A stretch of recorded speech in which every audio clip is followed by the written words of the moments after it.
Hello, welcome to Wolfville United WFC.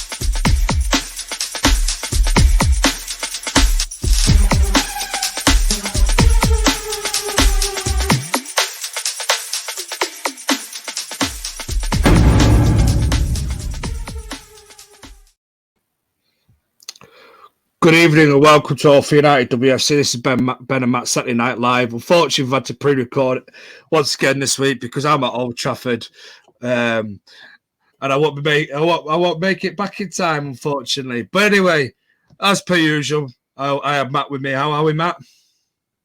Yeah, I'm good, mate. It's good to be back live. You know, I think anyone that's seen my Tuesday shows recently, unfortunately, just due to various circumstances, the last two or three have been pre-recorded, haven't they? We had the Old Trafford one Tuesday just gone, obviously started this week, had one on mental health and sort of rehab and things like that, so that was really good. Yeah, just a mixture of like guest unavailability, and obviously Old Trafford was a special, so that was important. So yeah, it's good to be back, actually sitting in front of a camera.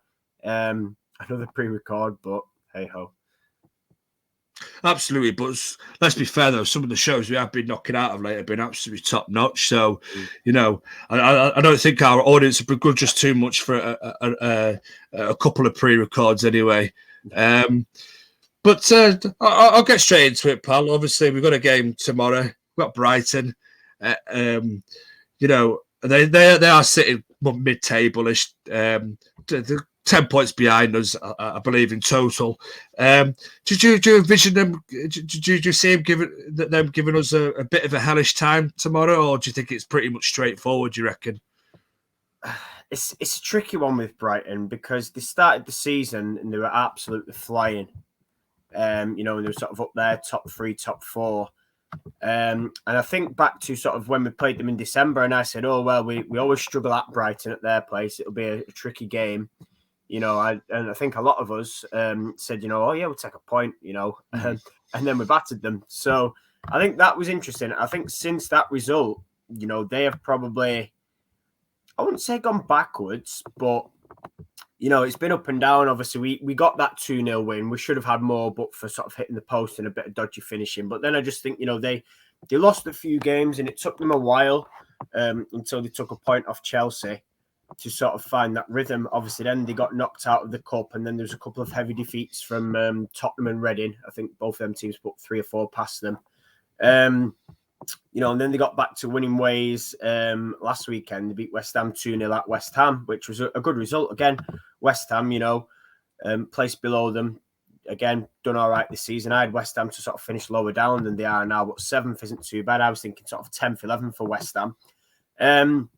So, yeah, I think, listen, another tricky game. Obviously, Brighton have won 3 out of the last 5, so they started to pick up a little bit of form. But I just feel like at home for us, you know, we should be okay, like comfortable. But again, you know, they have got some good players, which we'll get onto later. But, yeah, to summarise, I think we'll get the win. And, yeah, it'll be hopefully another good afternoon at Leigh Sports Village. Is it a must-win game? Because obviously we're in the hunt for Champions League and our rivals have got a game in hand over us, all 3 of them. So is it a must-win game? Do you think, can we afford to drop points? We can't afford to drop points. No, I'm not even thinking in terms of rivals, Benny, to be honest. I'm thinking for me, I'm looking at it. Now, obviously, there's an international break coming up. Mm-hmm. You know, there is, 4 games left of the season now. I think this one... Obviously, we've got Villa away. Is that what is it now? 3-week break? Yeah, 24th. So a 3-week break before Villa, because obviously we're out the cup, and I think the cup semi-final will be coming up. You know, we've got Brighton, we've got Villa. They're must win. West Ham at home on the 1st of May is also must win, and then Chelsea away. You know, we don't want to be going there really dropping points, but I'm just thinking they're sat top. They're going to be all guns blazing, wanting to pip Arsenal to the title, because you know, again at the top, if you look at the top of the table. There's 1 point separates those sides. Both played the same number of games. Got Arsenal on 40 and Chelsea on 41. So I think, you know, we've got to.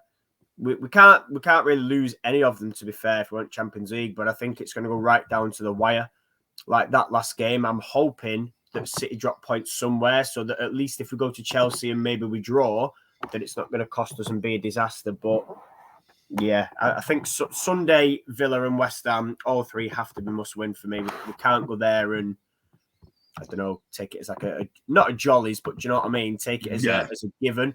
Like, obviously, don't write them off and don't underestimate them, because no team's going to roll over. But obviously, go there with the right mindset and attitude, play our game, and just go from there, really. Absolutely, and also if it does come down to the same points, if a goal difference is another one that it could be settled on. Do you think that we need to go out there and start putting teams to bed now instead of looking for the 1-0 and try and see it out, or maybe a 2-0 or a 2-1 and we'll try and see it out?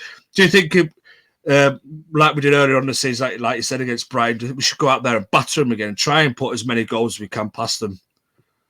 I think we have to. I think the thing is that obviously I say we battered Brighton, but if you were a neutral fan or a non-Man United fan, you look at that and say 2-0, you didn't batter them. But anybody that watched the game, like I said, I think we hit the post twice. There was just chance after chance. We missed some absolute sitters. It genuinely could have been 6 had we had proper finishing. But yeah, goal difference is going to play a huge part. You mentioned to me a couple of minutes ago about, City have a game in hand. They played Birmingham. Now, obviously, we've scored a couple more goals than Man City. We've conceded 2 less as well. So our goal difference is a little bit better at the minute. I think we're +4 better off. But, we've got to, especially when they're playing Birmingham and they're likely to score maybe 3, 4, 5, 6, we've got to start punishing these smaller sides, we'll call it, because they are.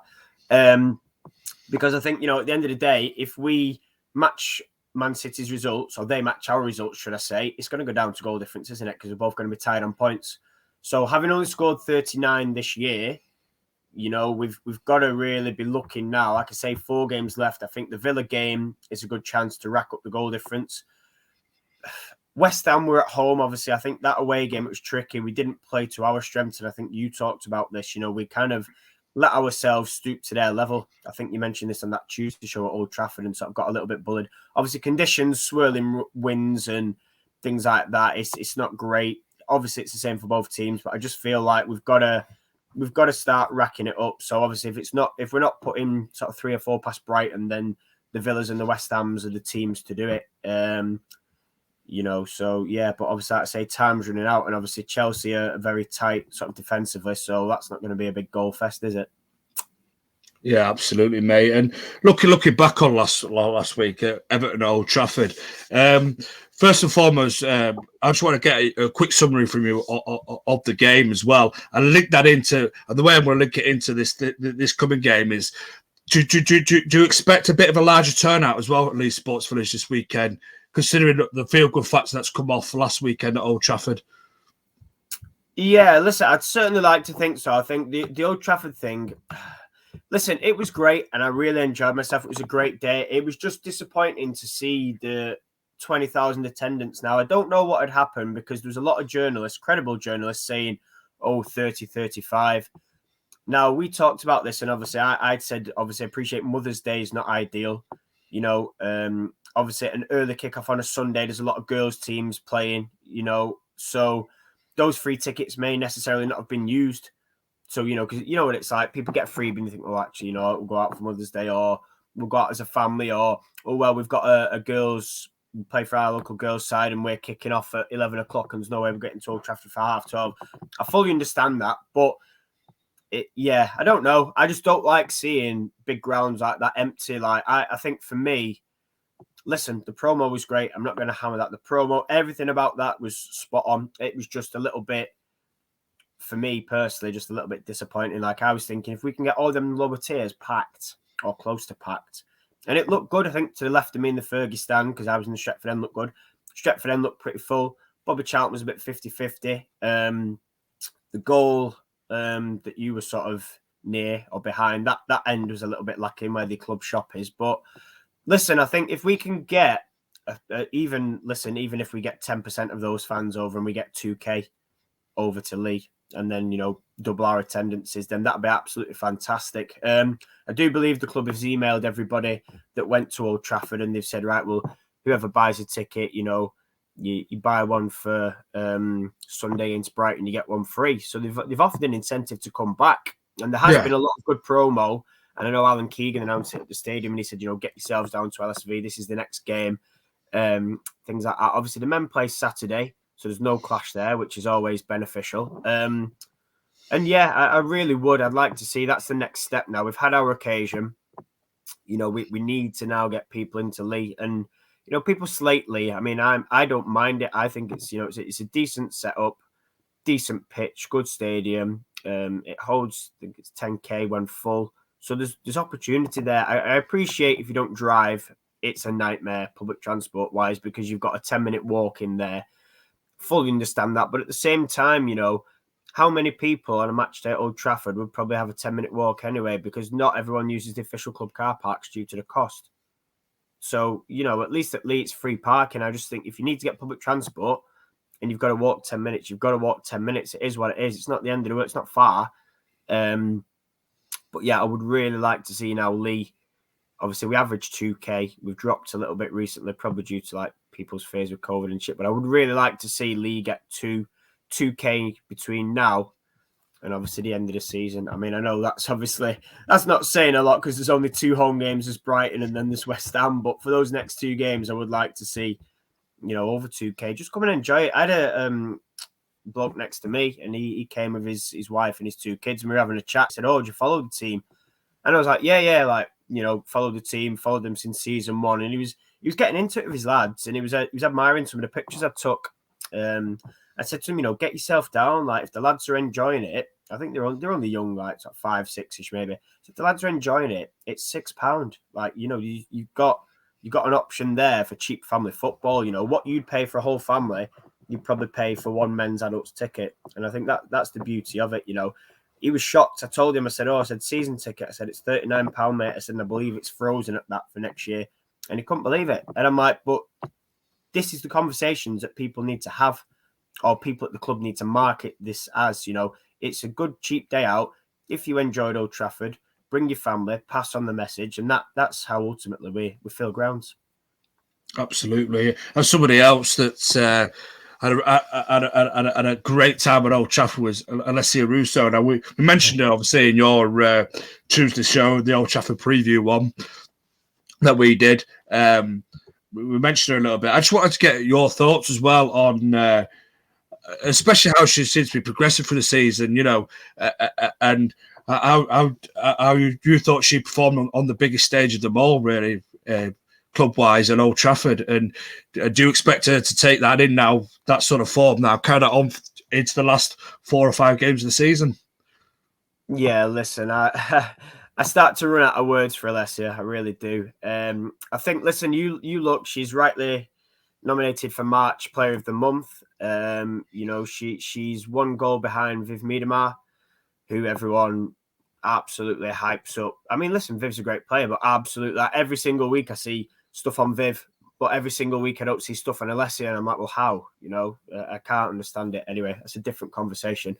But yeah, I just think, what she's brought, and I said it when she signed, I said she is special, and I did say last year she would be top scorer. Now, she got injured, and I did repeat that comment in summer. I said, right, last year she was injured. Give her a full season, and she'll be our top scorer. And look at it now. We've nearly finished, and she's top scorer. So point proven. But yeah, I just think she's got everything. And I say this every single, well, at least once a week, once a month. She's got everything. She can score with her head, she can score with her right foot, she can score with her left foot, she bullies people, her movement's great, she tracks back and defends, like everything you want from a number 9. And I'm making that clear for those that still say she's a winger. Everything you want from a number 9, she has, and it's frightening because she's only 22. And listen, that game last week, okay, the first 20-25 minutes, we weren't great. We sort of, I don't know whether it was the occasion or the whatever it was, we got sucked into a little bit of a scrap and Everton went 1 up. But I think after that we settled down, you really saw her play. And I think, I tweeted the Queen of Old Trafford on the day, got a picture with her afterwards. And yeah, she just lit up that stage. And to score in front of the Stretford end, I was absolutely made up. I was desperate for Tooney to score just because of that, obviously, that connection and knowing Tooney. But I think, listen, if she couldn't do it, then Alessia was the next best thing. And I was absolutely buzzing. Like, you could see as soon as that header went in, just the emotion and the celebrations. I love her celebrations because the pictures after, if you look back at them, it was like the equaliser she scored at City when she was like on the floor and it still went, and it just means so much to her because she supported the club as a kid and, you know, the family are all Reds and it just couldn't have gone any better that. So to score a couple of goals past Everton, both headers as well, you know, how many headers have we scored this year? Very, very little. So massively pleasing. And listen, I can't speak highly of her. I think I've said this before. I've said this not long ago. She has to be the starting number 9 for England at the Euros in summer. Has to be, because I'm not being funny. Ellen White's form's massively dipped. You know, she never spends her life onside. She's always offside. So I just think Alessia with Fran Kirby in behind, you know, or even I want to say Fran next to her, but I think Fran Kirby's better in behind. I think Serena tends to sort of go with like a 4-4-3-3 or 4-1-3-2, doesn't she? She's sort of had Kira Walsh holding a 3 in behind of like Tooney, Stanway and Kirby, and then Russo up top. And I think that will cause a lot of damage. Obviously, you know, you've still got your likes of Jordan Nobbs, but you know, I'm not going to go off on a big lioness rant, but I think she has to be, however we play, she has to be that starting forward because nobody can name a better English forward at the minute. You know, people are going to say, oh, maybe Beth Mead, but Beth Mead's nowhere near the levels of Alessia. Nowhere near. Doesn't even touch the surface. So, yeah, I think for club, for country, I'm absolutely buzzing, man. I cannot wait to see her next season. You called her the Queen of Old Trafford. I didn't look at it. I said she's the Queen of the Stretford End because for those that know the men's sort side of the game, that the King of the Stretford End is Dennis Law, which of course the banner obviously on the Stretford End there, King of the Stretford End, Dennis Law on there. So that's why I said she's the Queen of the Stretford End. And mate, listen, I've been really impressed, really impressed with her over the last. Especially over the last few weeks, to be fair. You know, don't get me wrong, I've been impressed all season, but over the last few weeks, I think when she's really come on, she's really come on leaps and bounds. And it's not just attacking plays or overall play, you know. Her overall game, yeah. She's been asked to play out of position quite a lot, like maybe out wide. And yeah, I think she herself would prefer to play as a number 9, play as a striker, you know, play as the focal point of your attack. And I'm just so glad that she got a brace at Old Trafford. Both fire headers as well. Like you said, we hardly ever score headers, so it's good to see that we can score headers, and it's good to see that we've got a player there that is equally as good with a head than with a feet. You know, at scoring goals. You know, we've seen her score some cracking goals this season. You know, from outside the box, inside the box, you know. So it's been nice to see her to scoring some headers, and it's nice to finally see some of our crosses paying off as well. Katie Zellam's also stepped up performances, like I said in our Old Trafford preview video, preview show. Like, you know what, as well, fair play to Martha Thomas, because I think for me, I was unsure of her at the start of the season. I didn't. Yeah, she's been brilliant as well. Where she fitted in. But I think on that right-hand side, these last 3 or 4 games, she's been tremendous. And absolutely, I actually couldn't understand on Saturday the substitution. I don't want to, you know, come across as slating anybody, but I actually thought, Sunday, not Saturday. I actually thought she was better than Leah. I really do. You know, she was a menace down that right-hand side. So, yeah, I want to shout out Martha Thomas. But I think just back on Alessia, I think what I describe as is unpredictable. You know, if you're a defender, is she going to take it from deep? Is she going to, you know, make those runs? Is she going to score with a head, a feet, which foot? Do you know? And I think it's her all-round game, her willingness to work and run for the team and link in others and take those hits off defenders, so it allows the likes of Tooney or Leah to get in those pockets of space. You know, really special player. And obviously she's pretty tall as well, strong, so she's an absolute nightmare to defend against. But honestly, she needs at least a 5-year deal, at least, because she deserves it. And I think, again, credit to the staff, because they brought her back slowly. It would be easy to rush it because of what she brings, but, you know, fair play on that, because that's something I feel Casey didn't manage very well for me. She didn't manage those players coming back from injuries too well. And I think sometimes it did us no benefit, and probably the player no benefit. But this year, you know, obviously Mark eased her in, and we've just seen Alessia, haven't we? Listen, I've seen this since she was sort of 16, 17 years old, but Yeah, more to come still is what I will say. This is only the start. Absolutely, man. Absolutely. I just thought I'd just get it in there. How impressed I've been. 100%. Not just thought, as I said, not just all season, but over the last few weeks, I just think she's come on really, really leaps and bounds in her overall game. You know, I think it's improved so much since she first joined till now. That player has improved immensely. You know, and I think her work rate off the ball as well is very, very underrated. Very, very underrated. Not spoken about enough. But like you said, how hard she works for the team, second to none. Same with Martha Thomas in a way as well. I think she's been working hard off the ball as well as on it. You know, works hard for the team, tracks back, tackles, not afraid to put a foot in. And the same with Russo as well. You know, even if she's up there as your number 9, you know she's going to come back. She's going to try and win the ball, and that's what I like to see. You know, bit of pride, a bit of passion for the shirt. You know. I love it. You know, like you said, though, somebody that's a United fan, you can see that when she celebrates. And same with Tooney as well. You can see with your players that have come through the academy, the players that have come through the academy, or the players that support Manchester United through, you know, all their lives. You know, it shows you how much it means to them for scoring on a stage such as Old Trafford. But not only just Old Trafford, as you said before, the goal against City, you know, and the goals she scored against at least Sports Village. I know on various different away grounds how much it does mean to her when she scores goals, which is brilliant to see. And I keep with players. Do you expect to see much changes going into this weekend, going into tomorrow's game from the Old Trafford game? Or do you expect him to maybe rotate 1 or 2? I mean, I'm hoping Diane's back. I think if Diane's back to play with Thor, that means you can push Hayley Ladd where she should be. Then it's a case of who do you take out the midfield. Obviously, you mentioned Zelen before coming into sort of form the last month, maybe 2 months.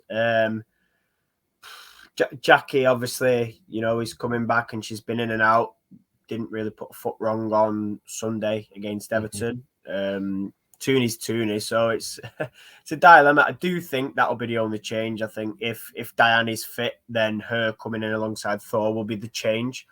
Other than that, I don't think we need to maybe change anything else that I can really think of. To be honest, I think happy with, you know, the Russo, the Martha, the Leah, the Tooney attacking combination and what we've got. Yeah, it's one of them, isn't it? There's always surprises, but I think, you know, I don't know if we'll see Millie. I don't know where she's up to. So I think the only change that sticks out if she's fit is Diane. If she's not fit, then keep Hayley Ladd at the back with Thor and go from there, I guess.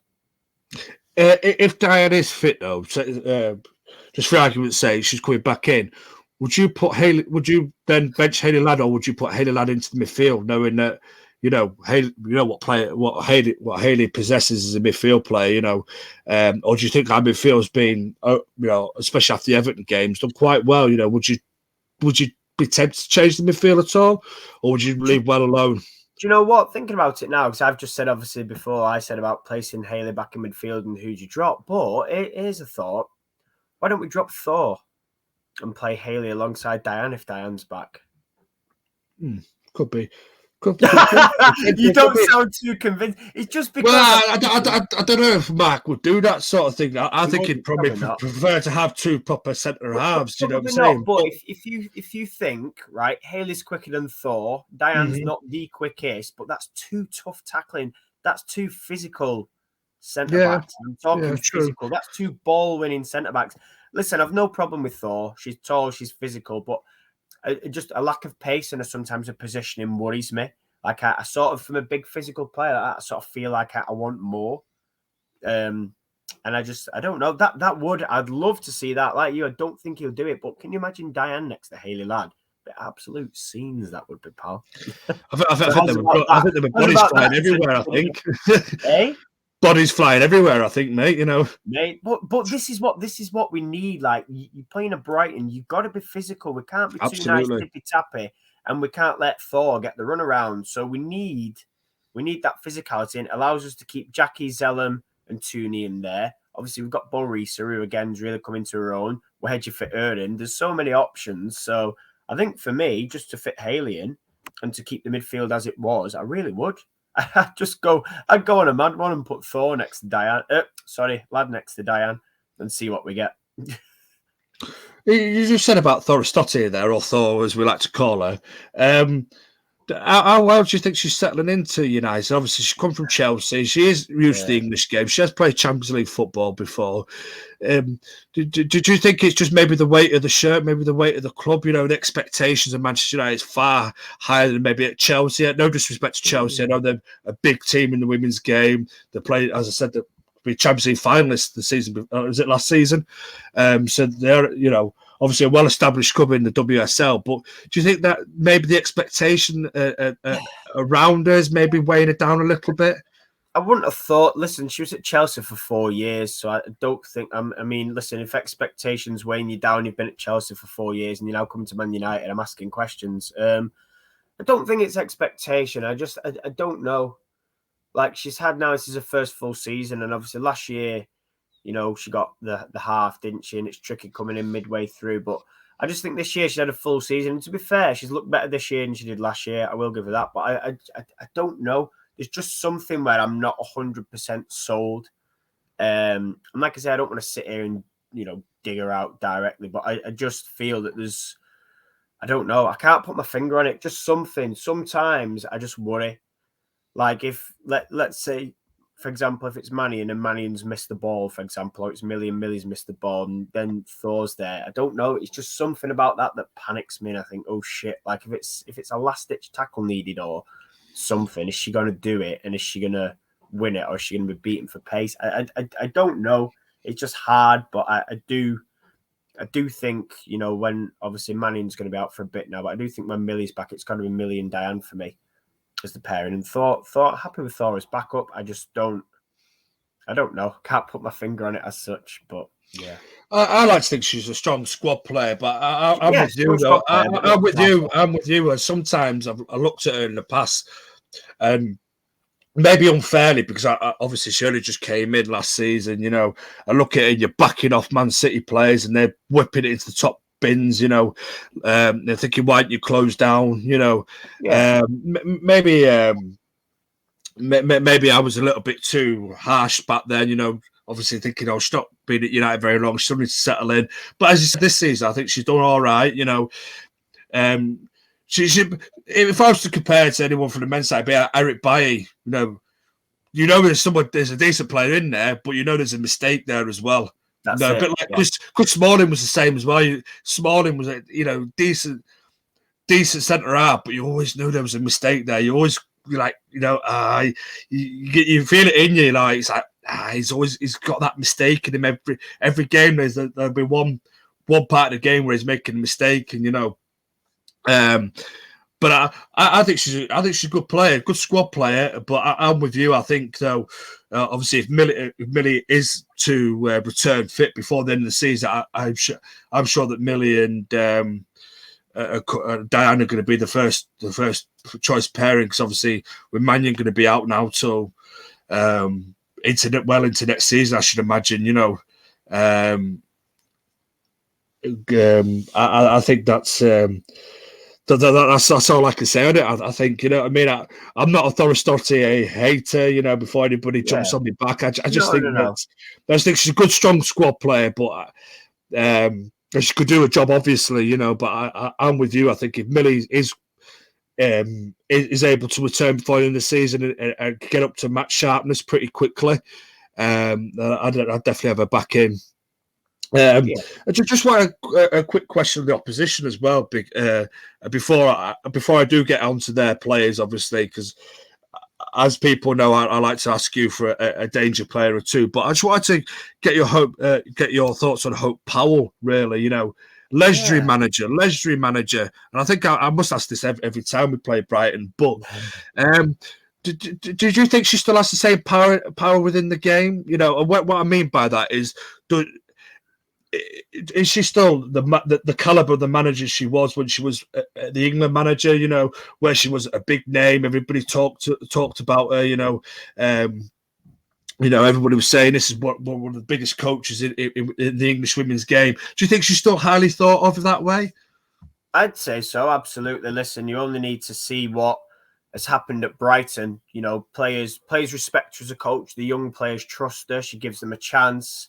You know, she's managed to bring in some quality signings. You know, I think back to when they signed Inessa Cargman. Now, obviously, this is a Dutch international. She left Everton, signed for Brighton in 2020, and I was like, okay, you know, that's a big signing for Brighton. They then followed that up with Danielle Carter, that's played for England, that's played for Arsenal, and again, another good player.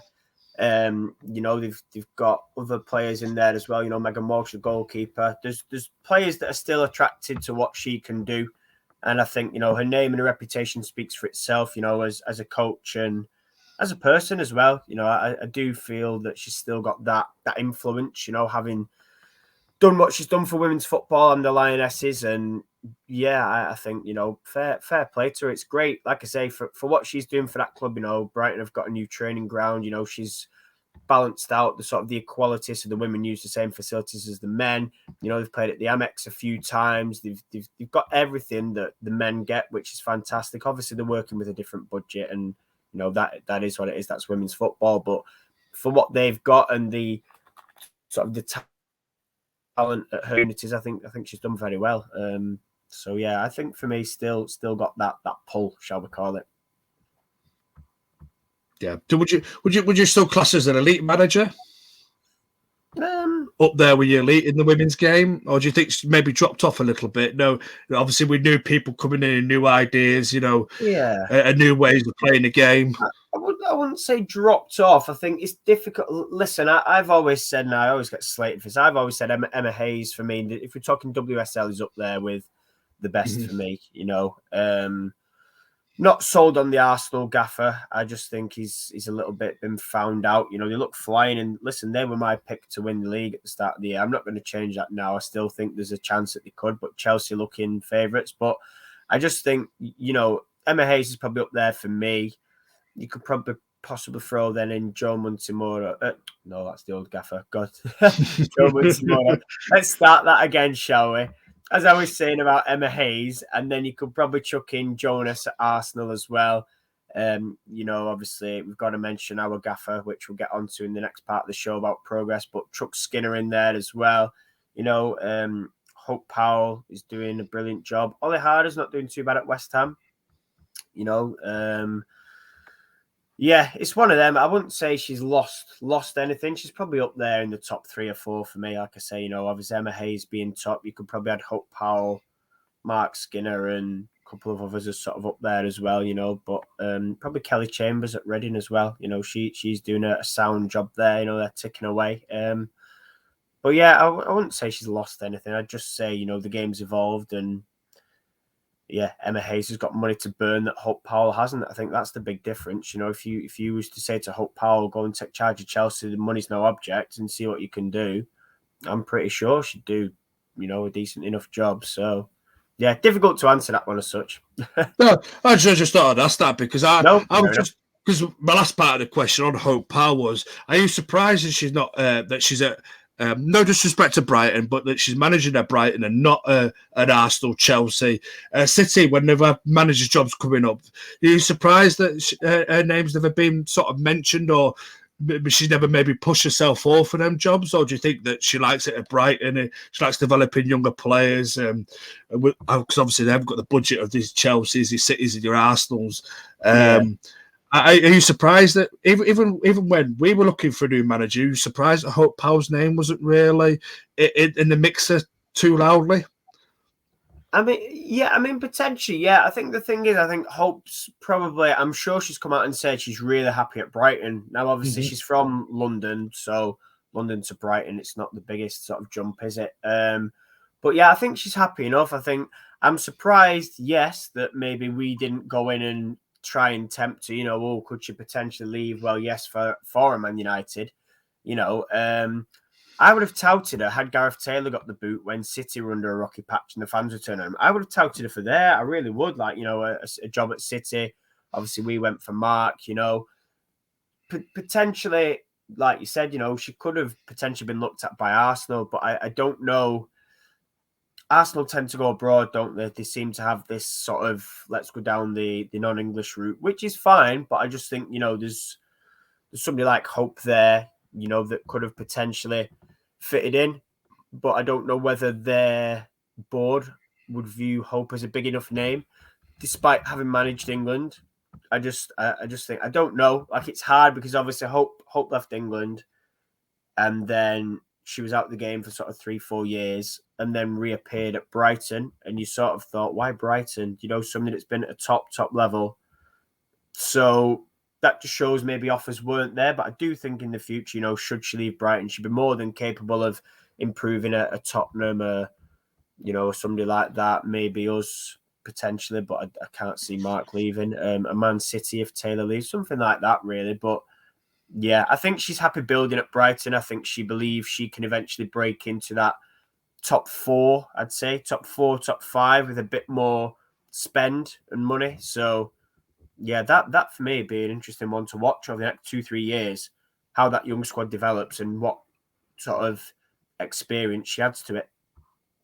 You mentioned a couple of players in there as well when we was talking about Hope Powell, but if we used to give me 2 to watch, or give the audience that maybe not too familiar with Brighton's side, give me 2 players, 2 danger players to watch out for that could cause us maybe a couple of issues tomorrow afternoon, should we say?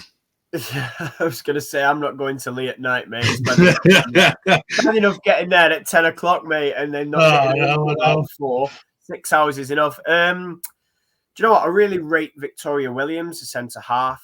I mean, obviously, listen, centre half's not as such going to be a danger player, but I'm going to shout her up because she's obviously, a very good defender. Obviously, experience. She's been at Chelsea. She's been at Donny Bell's, so she's got that WSL experience. Yeah, she's decent. I think I mentioned before, Danielle Carter. Not sure where she's up to in terms of fitness. She struggled recently with injuries. Inessa Cardman's one to look out for in central midfield. But I think the two for me that I like, and I would love to take one, if not both of these to United, would be the fullbacks, Maya Letitia and what's the other one called now? Macy Simmons.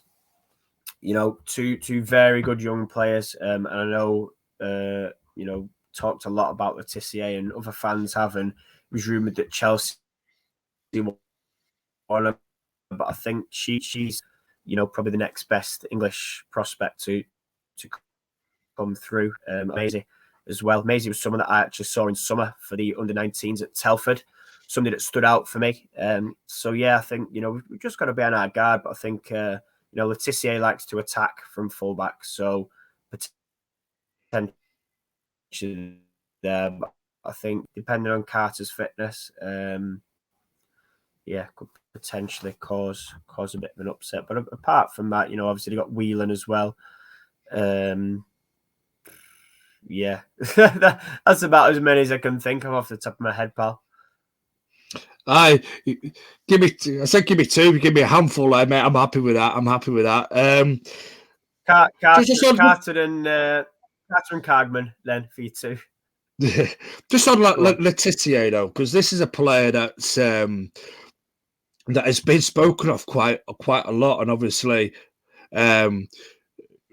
could she maybe potentially would you love to? I know you said you'd love to take her at United. Could you see her potentially moving this summer, maybe to a bigger side? Like, I know you said Chelsea was sniffing around her as well, or do you think she'll probably stay at Brighton for another season or so? I think if she go, the thing is, I think she wants guaranteed game time, which Chelsea can't offer. Mm-hmm. Man City won't offer with bronze. I mean, to be fair, can we offer it whilst we've got owner? I think the only person she could dislodge was if we had her competing with Blundell. Mm-hmm. Because for me, I'm looking like there's nothing wrong with Kirsty Smith as backup, but I'm looking for 2 similar quality type players, and I think her and Blundell could fit nicely together. Could she potentially go to Tottenham? And I know Brighton fans would probably argue they're as good as Tottenham, but I feel like Tottenham could potentially, based on this year's form, be a step up And I would never have said that at the start of the season, but I just think that's the only viable club where I could see her actually getting games. Arsenal, I don't know. Does she get into the Arsenal back line? Potentially, I think potentially she could, but it wouldn't be guaranteed. Yeah, no, I just thought I'd just ask because obviously you mentioned there, but Chelsea sniffing after her. Would there be potentially a place in our squad maybe? Because with obviously Martha Harris might move on in the summer, just to get herself playing football again regularly. I just thought there might be somebody, but as you said though, she probably want first team football, and with the fullbacks that we've got at the minute, Owen's probably one of the best in the world in world football, let alone in English football. Yeah. And it's going to be kind of hard to dislodge her, but it's a good shout maybe with Blundell, maybe having a good sort of a little bit of a battle there between the two. Step up from quality, isn't it? Listen, I love Smith, but I just think that the next step up, like if you want somebody that's equally as good, that's going to take the shirt off Blundell, it would be Laetitia for me. We'll see. Absolutely. To be honest, I don't think she will leave Brighton. Not this year. I think maybe another year. But that's what I was thinking. That's why I said to reckon she'll have another year at least at Brighton. Yeah. But then again, when big clubs come not sniffing around and offering that kind of cash, Brighton are probably going to find it hard to turn down. But we shall see. We shall see what the summer brings. I don't like seeing these young players ruin the career because the likes of Chelsea and City just hoard players, don't they? Mm-hmm. If you look at it now, like I worry for LJ, she's barely playing. Obviously, she's been injured, but there's people at City are hoarding that just aren't getting a look in. It's just an absolute waste of talent. But if a player's happy taking the big pay packet to sit on the bench, then so be it. But I think Laetitia's already come out and said, I want the game, which is great. That's what you want to hear from a player, especially when it's a young player. They don't all have that attitude, but she seems pretty switched on. Absolutely. Before we move it on to Matt Skinner, just want to get a quick score prediction for you for tomorrow. 2-0 win. 2-0? I'm going to go for a 3-0. I'm going to go for 3-0. Russo on the score sheet? Obviously. I thought I asked that question. You don't need to ask that, pal. But yes. Well, I thought that's a tough question. 2D? I want Tuna to find a goal scoring back. Like I said, the thing was on our Tuesday show, I said Russo will bag 2, and she bagged 2. And I did say 2. I think I said 4 against Everton. We got 3, but anyway, I did say Tuna. Tuna actually should have scored past Everton. She missed a couple of sitters. Mm-hmm. I think I don't know. I wanted to get back, but I've just got a feeling of Russo and Leah Galton. So I'm going to go with those two. I can't keep saying Tuna every week and hoping she does it. Sorry, Tuna. I'm sick of waiting now. I'm going to go Leah Galton and I'm going to go Russo for the other ones. That's my 2-0 prediction with my 2 goal scorers for you, Ben.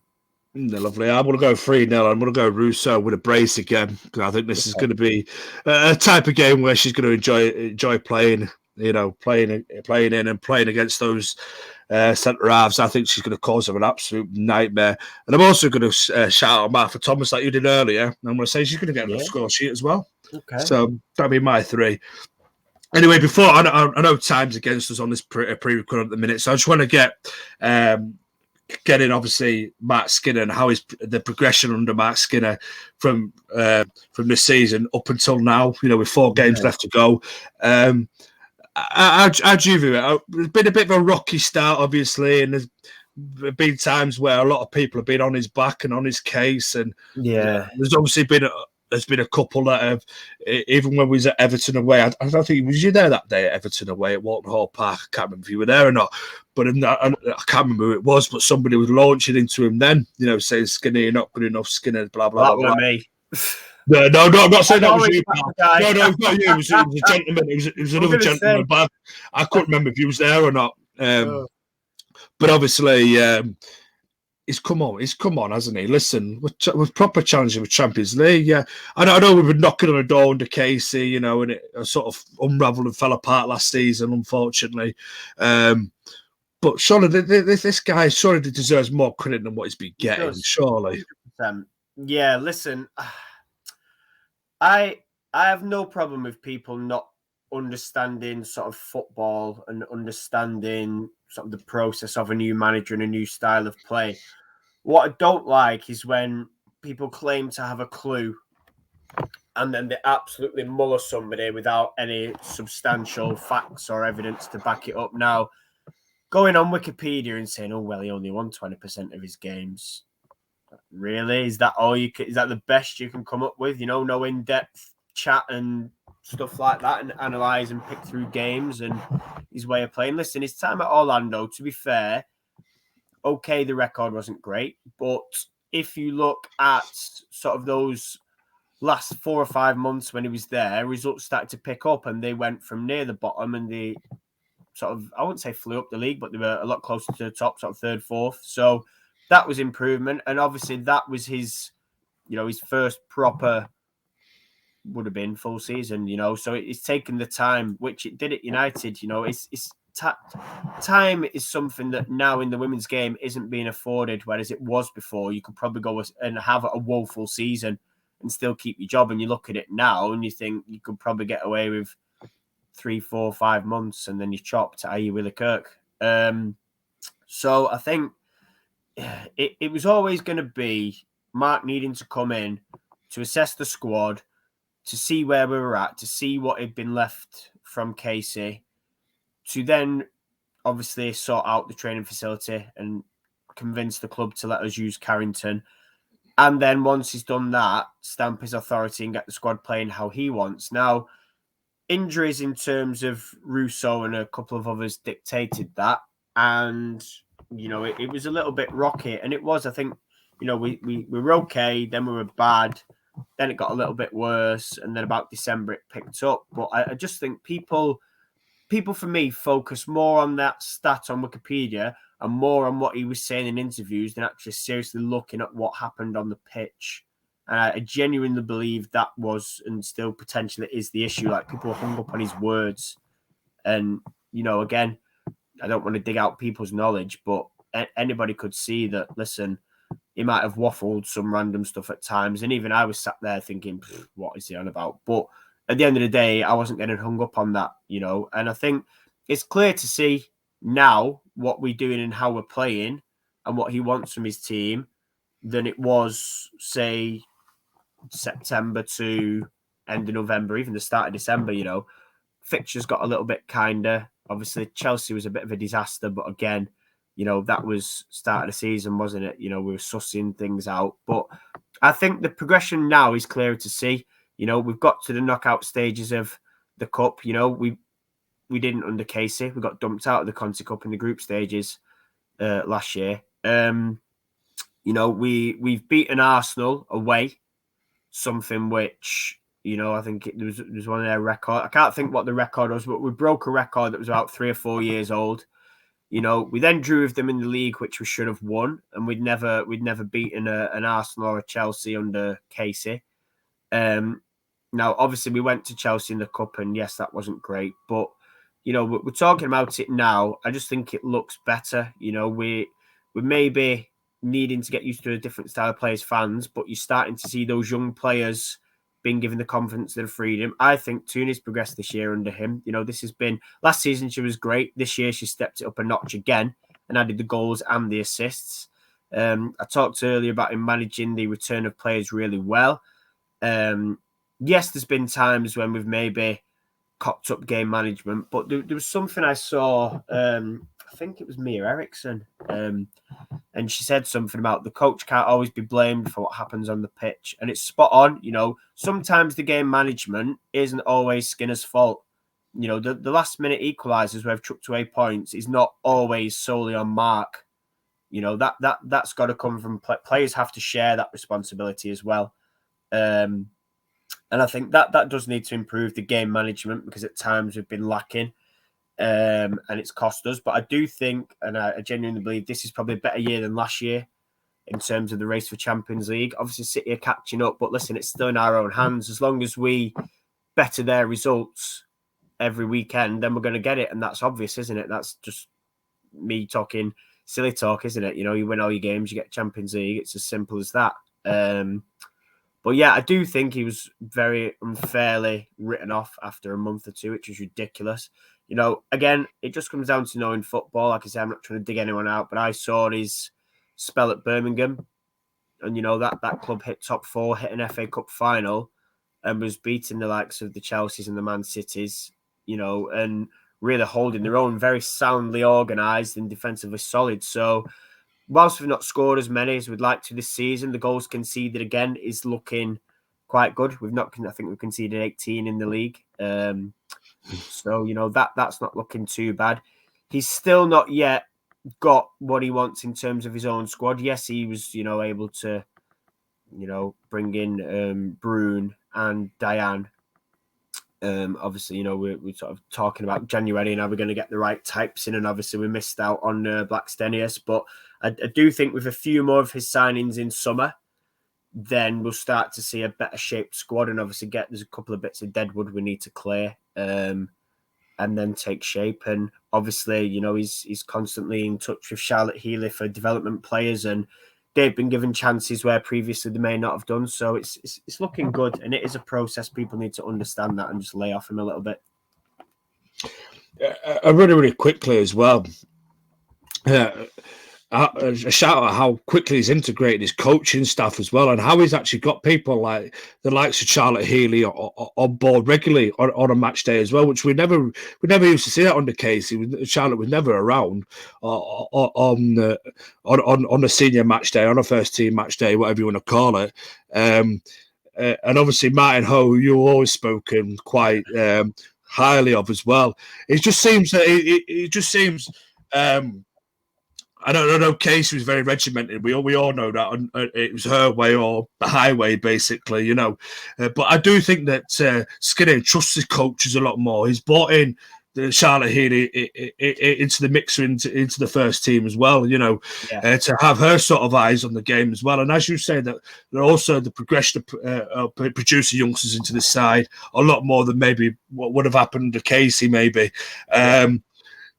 Just a quick. What would do you agree with that? Did you think there's a better balance with the manager and the coaching staff than there was maybe under Casey and her coaching staff? Yes, there is a few that's still around there, like Ian Wilcox and that, and that have been there since day one, that have been under Casey and also under Mark now. But do you think there's a better balance there? I feel like it's more together. Like I think, you know, listen, obviously, I don't need to gas up Martin anymore, especially if he watches these and he's like, oh, you know. But no, I think, it does. And I think having that relationship with the development squad manager in Charlotte, you know. But another thing I think people don't notice, and I've been watching this now for the last couple of months, is Carl Green in the stands. If you look at what he does, and he's in constant communication with the guy up in the boxes on analysis, and Mark and Martin. If you look at what he's doing, Carl's always writing down like tactics and little things that need tweaking and changing.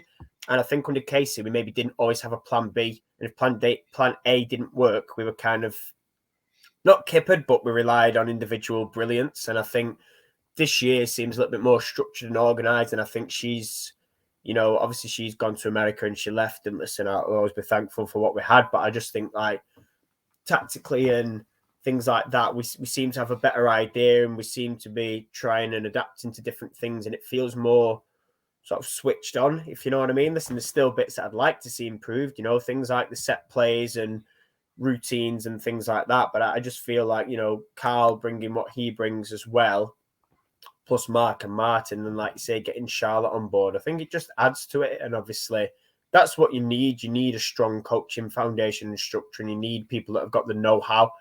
And I just think that this year it's coming together, and next year it's going to be even better. So, yeah, people just need to trust what Mark's doing, trust Martin as well, because he's a top coach and a top person. And see what summer brings. The last question I'm going to ask, really, before we wrap it up, on Matt Skinner. Do you see him as a long-term Manchester United manager? I know we've had this all under Casey. We all thought 5-year plan. We'll have at least 5 years of Casey, you know. And I, for one, thought we was going to have that sort of the legacy under Casey, where she'll be one of those long-term managers that, you know, we can have here for a decade. I'm not saying that Skinner's going to be here for a decade. I don't know if he's personally going to look to be here for a decade. But do you think this guy looks a Manchester United manager? Do you think he's looking long-term with Man United? I think he'd definitely be looking long term. I think, listen, he wouldn't uproot his family and come all the way back from America if he thought it was only going to be a 1 or 2 year project. I think the thing is, it's one of them. Obviously, Champions League this year, if it happens, then obviously that's a bonus for him. If it doesn't, I think they'll be sort of like, right, well, summer we'll back here, but next season we do need Champions League. So I think there's a little bit of pressure there. The trophy thing as well, I still feel like, I mean, I said, had Casey stayed this year, I said this was the year for a trophy if that was under Casey.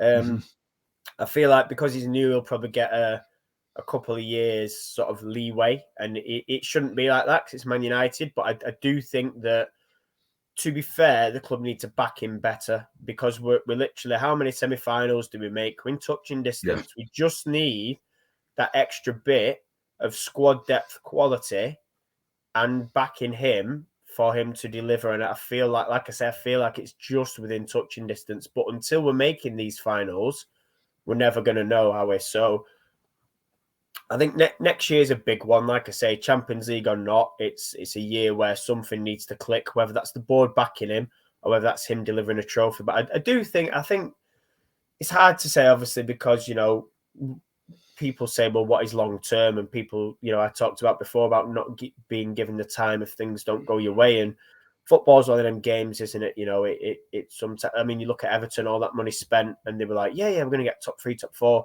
and players haven't clicked, and it's one of them. But I do see Mark being here at least for another 3-4 years. Obviously, like I say, results will dictate that and pressure from the board, but equally, the board pressure is only valid if they're doing their absolute best for him, which at the minute I don't feel they are.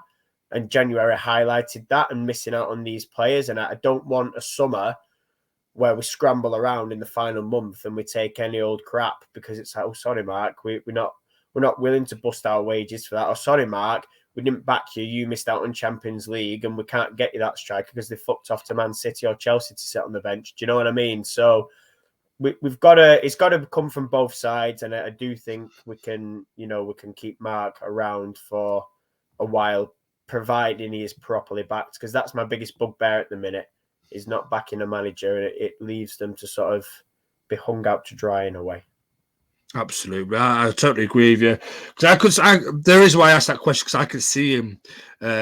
Yes, I was guilty of saying that under Casey, but I could also see the progression under him and the way that he's built his team to trust his ideas in such a short space of time.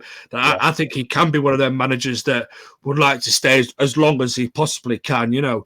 And make a real name for himself, a bit like Emma Hayes at Chelsea, if you will, to start laying down trophies and start laying down a legacy for himself. So that's the reason why I asked, mate. Anyway, to end what I want to know, though, because what I liked is when he come out and said his daughter absolutely loves Ella Toon and her chant. I was thinking, oh, I love that. And just because you mentioned Hayes, I was just thinking, I wonder if her child has a favourite. Won't be Ella Toon, obviously, but it's good to hear it. But yeah, it seems like the family's settled, obviously up here in Manchester, and the whole family's obviously embracing the club and the fans, and it's great. And anyone, I will say fair play to Mark Henry, that had a sit down interview with Skinner that I watched, and that was really interesting. And Mark Skinner, that is, spoke really well on that, of his time at the club and the things he wanted to achieve. So yeah, hopefully, like you say, if he can stay around as long as Emma Hayes and be fully backed like Emma has, then let's see where we can go in these next 2-3 years. Absolutely. I think we'll end it there. Before I do wrap it up, Matt, as per usual, I will ask you what's coming up in the coming days and the coming week, and obviously schedules and all that. That the same as usual, blah blah. The same as usual, but we'll do it anyway in case there's anybody new tuning in. So obviously game day tomorrow, but what I will do in the morning, there'll be in case you missed it. So any shows that you missed this week, go check them out. That'll be there. Obviously, then we'll be at the game, the 12 o'clock kickoff at the Lee Sports Village. obviously we'll provide little bits of content on that. After that, then there's a teammates tomorrow evening. Not many of them left now. I'm not even sure what episode we're up to. I think it's about 6. There's a few more to follow. So check that out. They're always a good laugh. This week especially. I'm not giving too much away, but I think the honesty went a little. Well, I'm not even going to say honesty. I'm going to say I respect the confidence of a player with what they said, because it was about me, and it's not even true. But I will say I respect the boldness of putting it out there and attempting to be funny, because it's absolutely, definitely not true. It's wide of the mark, but I do respect somebody that can have a laugh. So I will say fair play to Darby Williams on what she said, and you'll have to check that out. And then after teammates, because that's going out at 8 o'clock, we'll have the schedule for the week. So, and we start off Mondays with our match reaction with Mr. Foster. So, right, good old Colonel Foster to start off the week with. But yeah, as I said, it's been a good show again. I do apologise that we couldn't bring it to you live, but obviously we will do. my prior engagement to watching United at Old Trafford, and hopefully watching a win at Old Trafford would be nice, actually, and just to settle the Boo Boys down. Boo Boys down. Yeah, it's Leicester, innit? It's tricky because they're so up and down. Like 1 minute they're brilliant, the next minute they're absolutely woeful. So yeah, absolutely. But anyway. Anyway, so hopefully we'll get 2 wins, at Old Trafford and at least Sports Village to round off a decent weekend. And then, as we said, we'll be back live on Monday, then, will it, for Colonel Foster's match reaction show. So thank you all for watching. Thank you all for tuning in, and we shall see you in the next one. Cheers.